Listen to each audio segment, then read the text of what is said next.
Welcome to Fantasy Football Hub for the next episode in the My Team series. Today I'm joined by Max Fosh, who's going to be revealing his current FPL draft. Now Max is one of the UK's biggest YouTubers with over 2 million subscribers, famous for dominating Paris Fashion Week, fooling airplane passengers, and most recently, unbelievably, cooking a korma in an active volcano. Max, a pleasure to chat to you, mate. How are you doing? Hello, Jack. Yeah, good, thanks, mate. You're back from Iceland. It's a lovely part of the world, a great place to cook a korma, and the season is coming. The season is upon us, and I'm so excited to get it going because, my God, we've been in the wilderness for the last 6 weeks waiting for the season to begin again so I can boot up the app and give it a go. So I'm excited with this new team that I've got. Well, I mean, this is going to be a little bit more of a chilled video than what you're used to, of course. But before we even get into your team, talk to me about your relationship with football. I've noticed you over the past couple of years in our YouTuber Fantasy League. And you're very on it, you're on top of it. You're making transfers. I'm getting that. I mean, I've always loved football. I was absolutely football crazy, chocolate mad when I was growing up. My first ever match was QPR versus Bury in 1999. And QPR won 4-0. And I remember crying to my dad because I felt sorry for Bury, who travelled so far and got beaten.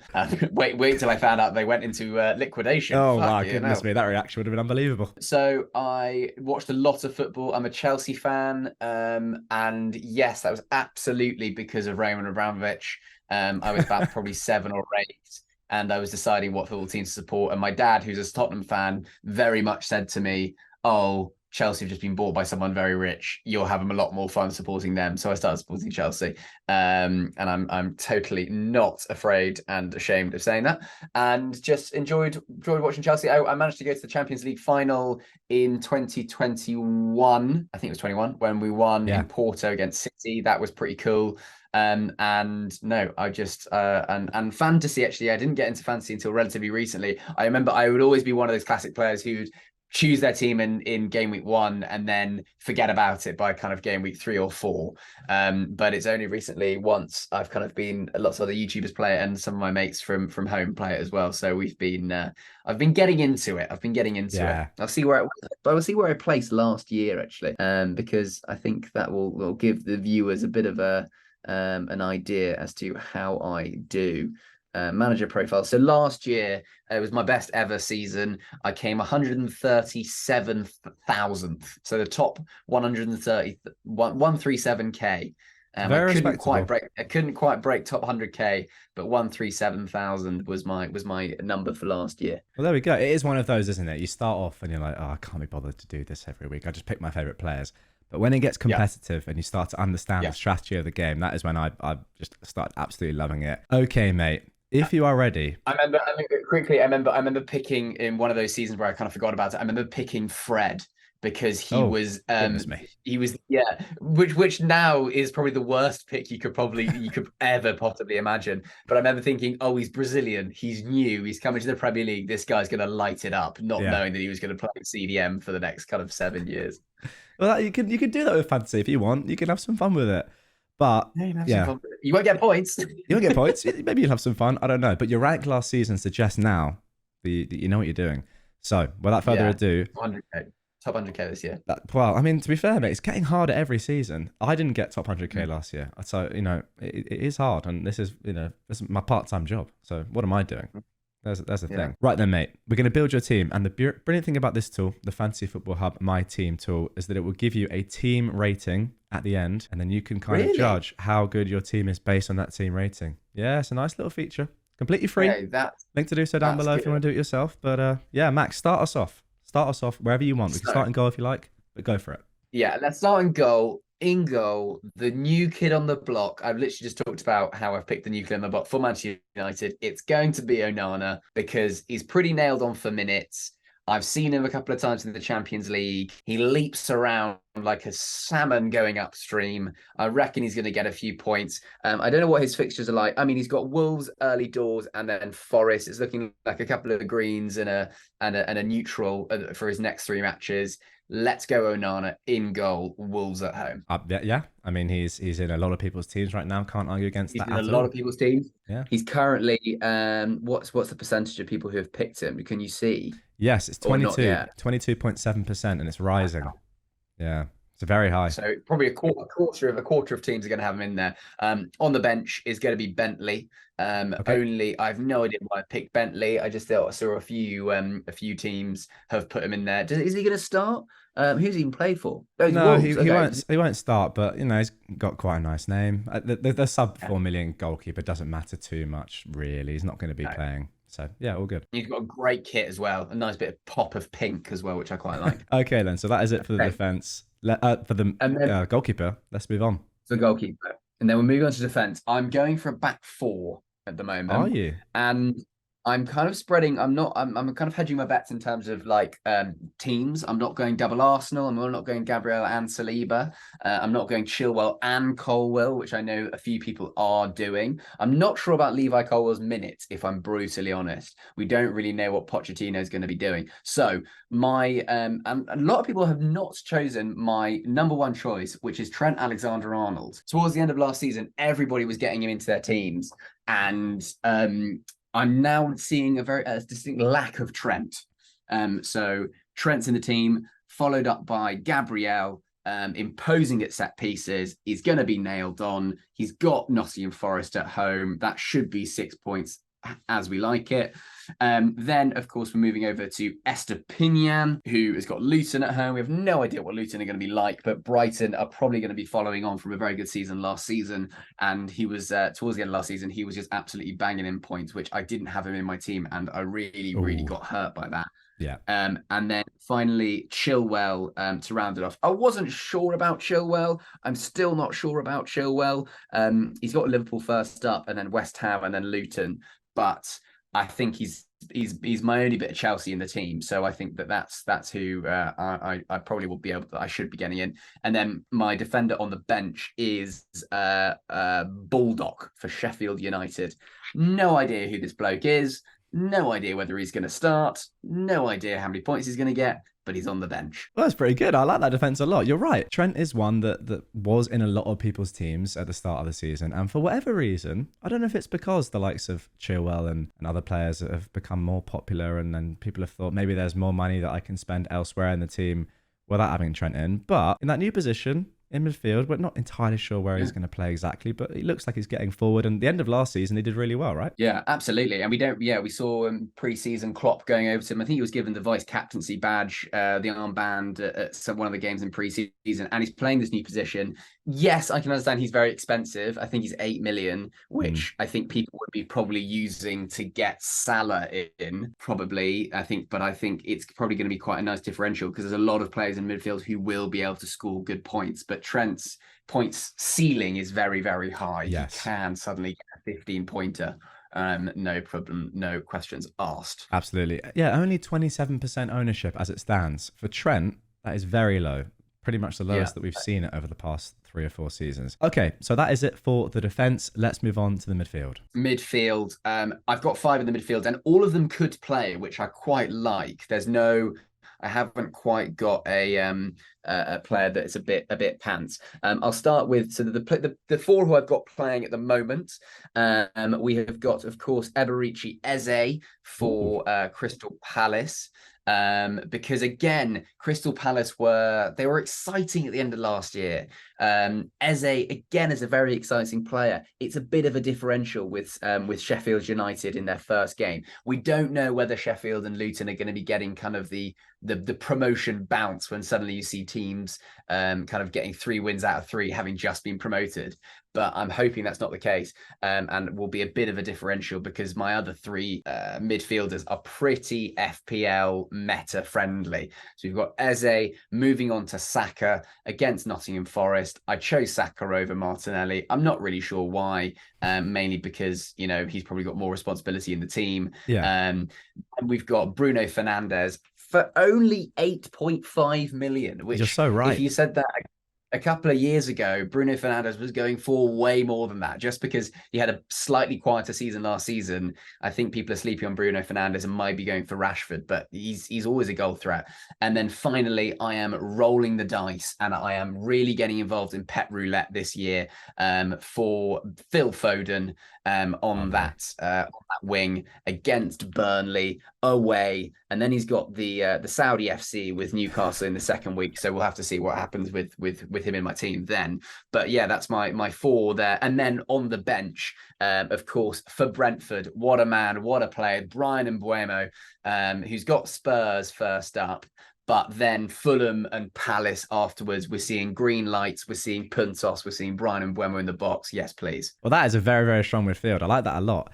Eze, to start with, a man that we're not seeing in loads of teams, but he's getting popular, isn't he? He's getting popular, and maybe Eze is potentially where I actually brought Eze in today because I had Saka and Martinelli in there, and I just didn't like putting all my eggs in that basket. It's just a little bit too meta, it's too obvious. And hey, I mean, we're not really talking, nobody seems to be talking about Newcastle assets either for some reason, even though they got top four, they're looking really strong. I've not seen anything on Twitter which anyone has ever got with like Tonali or I mean, Saint-Maximin's not there anymore. But I guess it's because we don't know what the starting 11 of Newcastle is going to be. But we know that Eberechi Eze is going to be starting for Crystal Palace. And probably at the beginning of the season, you're wanting players that you know are guaranteed to get minutes. Because 100%. New managers coming, new styles, new teams, so you don't really know. I like it a lot. Very strong midfield.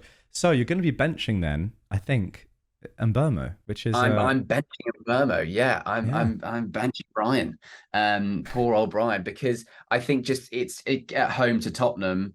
I just don't know what Tottenham are going to be like against Postecoglou's new team. It's going to be again a little bit of manager bounce, but it depends on whether. I mean, we'll all wait and see whether Harry Kane's going to be playing or not. But I think Mbeumo on the bench and then unleash him for Fulham and Palace.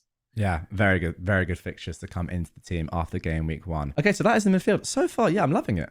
A few players not in there that we have seen in teams, but a couple of players, as you say, that are getting a little bit more popular. The likes of Eze and Foden, I think, come game week 1, could be in loads more teams than they are in right now.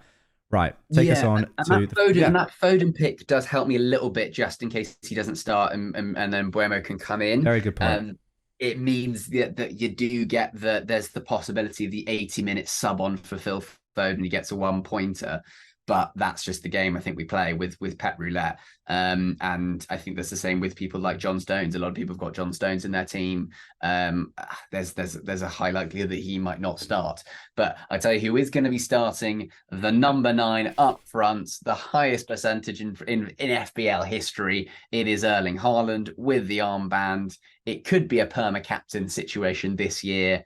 It might not be. I don't know. And then my other forward up top. Now, bear in mind, I've still got 1.5 million in the bank, because I've chosen Evan Ferguson for Brighton. Oh, I love it. Because I mean, he's those fixtures are absolutely fantastic. You've got a lot of people who are choosing Matoma in the midfield because they've got such good fixtures. Matoma is a potential option. I might swap him in for Eze. I'm not sure. Ferguson, I think he just looks really good. He's strong. Again, maybe Ferguson probably won't make the team on the first game of the week, because first game of the season, because of like the likes of Enciso and there's, I mean, I saw a few other, there's a guy called Luke. Who's the other forward that people have from Brighton that's floating around? I've never seen him before. Oh, I'm not sure. There are quite a few. I mean, honestly, they have so many attackers. The problem with someone like Ferguson is that we're not entirely sure if he's going to play. There's a new guy that came into the team playing on the left wing in Matoma's position, scored 2 in pre-season, looked phenomenal. They still have João Pedro as the new striker that you may be thinking of that's come to the Pedro, team. that's who I've seen have people have put in their Yeah. team, and I just don't know. I really don't know. I'm seeing now with initially I was going to have either Jackson or Nkuku up top for Chelsea. With Nkuku's injury, I'm not so sure. People are talking about potentially getting Watkins in because Yeah. he's pretty nailed on, and there's no Villa players because I don't know why. I think Villa have got relatively good fixtures. And then my man on the bench is Divin Mubama for West Ham United. 4.5 million. He's a bit of a bench sitter. No idea who he is, but he's doing a great job on the bench for me. So there we go. That is the team. Yeah, I like Mubama. I think he is the one at the 4.5 price range who could get some minutes. Has had a good preseason. So that is the team. I've got to say, it's very well balanced, Max. There's, as you said, money on the bench. There's some money on the bench, and I do like having not too many assets from not too many teams. I've got 2 United, I've got 2 Arsenal, I've got 2 Brighton, 2 City, 1 Liverpool, 1 Chelsea, 1 Crystal Palace. So I'm hoping, because I did do a few game weeks last year where I put all my chips into like 2 games, and if that doesn't come off, you've had a real stinker that game week. So hopefully passing the points around. Right. So before we reveal your team rating, I have to ask you who you'd start. I think you said you'd go for a 4-5-1. So would you bench Ferguson for Chilwell and Burma? Oh, sorry, no, you didn't say that. Who would you start? It will be a 4-4-2. 4-4-2. Okay. It'll be a 4-4-2 with on the bench. We've got Mbeumo, we've got Baldock and Mubama. Okay, and I imagine Haaland would be the captain in game week 1. Haaland will be captain, and I think probably Saka will be my vice. Sure thing. So this is the moment. Do you have a good team rating? We've seen some very, very strong team ratings on the channel so far. You're sitting at a 92% team rating. It's very strong. What do you think about that? I mean, that is a high 2-1 if we're talking university speak. It's an A++. I'm not sure how I could improve that. I'm pretty sure maybe getting Ferguson in for somebody else. He's probably more likely to start. And Foden is probably a bit of a rotation risk, but I'm not sure how I can improve that. What's the highest rating that you've had thus far? Well, we have seen a 99%. I'll be honest. But with 1.5 million in the bank and benching Mbeumo, who is quite a lot of money, normally a higher team rating comes when you put a lot more money into the first 11. Now, that might not necessarily mean down the line that you get more points, just because you have a lot of security here with the money in the bank and the bench players. So, from my personal perspective, I love it. I think it's a very solid team. Now, you mentioned where this team could potentially be improved. There is a feature on the site called AI recommended transfers, which will give you a few little transfers which may tickle your fancy, may entice you to change your opinion. So we'll quickly have a look at those before we end today's episode. Okay then, mate, here are your recommended transfers. I'm very interested to see if you like these or not. Is this transfers to make before the season starts or after game week 1? Yeah, so these are kind of, they're not exactly transfers because obviously you have unlimited transfers before the season starts. But before the season starts, the AI will give you 3 transfers that in its mind or lack thereof will improve your team in an unbiased way just based on an algorithm. So it's up to you whether you want to go with this. Obviously, a lot of people back themselves over AI, completely fine. But it gives you a sort of, unbiased thought as to, maybe that might be a little bit better. But of course, ultimately, it comes down to you. Now, 2 players that it's recommending to sell are Foden and Chilwell. Yeah, right. Okay. Who's it suggesting we get in? One player that it absolutely loves is Rashford. So it's saying to get rid of Foden and bring Rashford in. To fund that, obviously, you need a bit more money in the bank. So it's saying Chilwell down to Bayer, who is a 4.0 defender who wouldn't start for you. But then with all that money, it's saying that you could get Ferguson, your 6 million forward, up to Darwin. But what's Darwin saying about like these minutes? What's Darwin's minutes? Come on, Jack. Talk to me. You'd have to ask him, but from my personal perspective, I'm not sure. I don't think he's necessarily nailed to start at all. The last Liverpool preseason game against Bayern Munich, they played a pretty strong team and he wasn't in the starting 11. So I do agree with what you're saying. I'm not sure. Yeah. So hold on. So it's saying Foden to Rashford, Chilwell to a 4.5. Yeah. So with that, I'd then go for a 3-5-2 and I would bring in Mbeumo in. Exactly. It wants to play in Mbeumo. Yeah. It wants you to use your money in the bank and have less money on the bench. So again, based on what you were saying, less security overall, but perhaps a more optimal first 11. Rashford is one I will say that we have seen in a lot of drafts. Very strong player, obviously Yeah. very well last season. But I agree with you, Darwin. We really don't know about his minutes, so it is a bit more risky than what you have right now. Would you be tempted by it? Look, I'm happy to get rid of Chilwell because starting off with Liverpool at home, we don't know how Liverpool are going to start. We don't know how Chelsea are going to start. I mean, they might start really well and get minutes, but you don't need backing Chelsea to get a clean sheet straight off the bat. So I'm happy with Chilwell moving. I'm also happy with Foden going, but then I'm doubling up in the midfield for Manchester United. Yeah. So then I'm really hoping United against Wolves, Rashford and Fernandes link up. And so, I mean, I might look at. I think I'm probably gonna tell the AI to go swivel because That's good. It's not. I don't like the look of. I don't. No. I'm gonna stick where I am, and I'm gonna bring in Buemo in for game week 2 and 3. Yeah. Well, no, 100%. I love it. Yeah. It's just an indication. Just gives you a different sort of thought process. But absolutely, you can 100% say, no, I hate it. And that's it. Well then, Max, that is going to do it for this one. Guys, if you would like to do the same as we've just seen Max do and try and beat his team rating of 92% and also have a look at your own AI recommended transfers for your team, the link to do so is down in the description. Max, been loving the content recently. What have you got lined up next? If people don't know, you have to go and subscribe to Max's channel. I'm sure you all know who Max is. Max Fosh, very simple. Link down below as always. Can you give us a little sneak peek as to something that you may have coming up soon or not? It's very original content. No.